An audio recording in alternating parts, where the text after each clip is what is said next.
ভোলা শখের খামার, দেশি মুরগি, কোয়েল পাখি আর হাঁসের গল্প। ভোলা শখের খামারে প্রতিটি দিন শুরু হয় প্রাণের ডাক দিয়ে। এখানে নেই গাছপালা বা বড় পশু, কিন্তু আছে আমাদের স্নেহে বড় হওয়া দেশি মুরগি, ছোট ছোট কোয়েল পাখি আর মাত্র 3টি হাঁস। এদের সাথেই আমাদের খামারের জীবন। সকালের শুরু, মুরগির কিচিরমিচির। ফজরের নামাজের পর আমি খামারে যাই।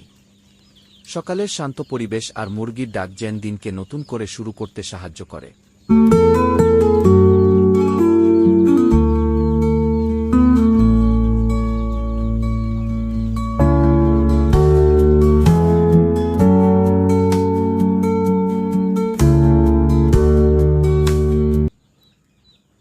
প্রথম কাজ হল সব মুরগিকে পানি দেওয়া ও খাবার দেওয়া।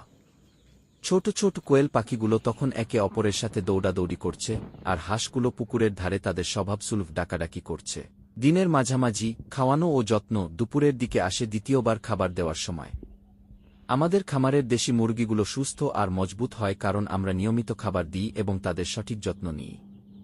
কোয়েল পাখিরা খুবই সংবেদনশীল, তাই প্রতিদিন তাদের খাঁচা পরিষ্কার করা ও খাবার ঠিকভাবে দেওয়া জরুরি। আর হাঁসগুলো, ওরা তখন পুকুরে সাঁতার কাটে, মনে হয় যেন খুশিতে আড্ডা দিচ্ছে। সন্ধ্যার রুটিন, দিনের শেষ কাজগুলো। সূর্য ডোবার আগে তৃতীয়বার খাবার দেওয়া হয়। তখন মুরগিগুলো একে একে বাসায় ফিরে যায়।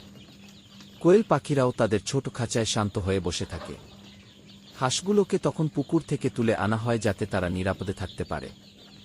সন্ধ্যার এই সময়টা খামারের সবচেয়ে শান্ত ও সুন্দর সময়। ভোলা শখের খামারের ভালোবাসা। আমাদের খামারে প্রতিটি দেশি মুরগি, কোয়েল পাখি আর হাঁসকে নিজের সন্তানের মতো যত্ন করা হয়।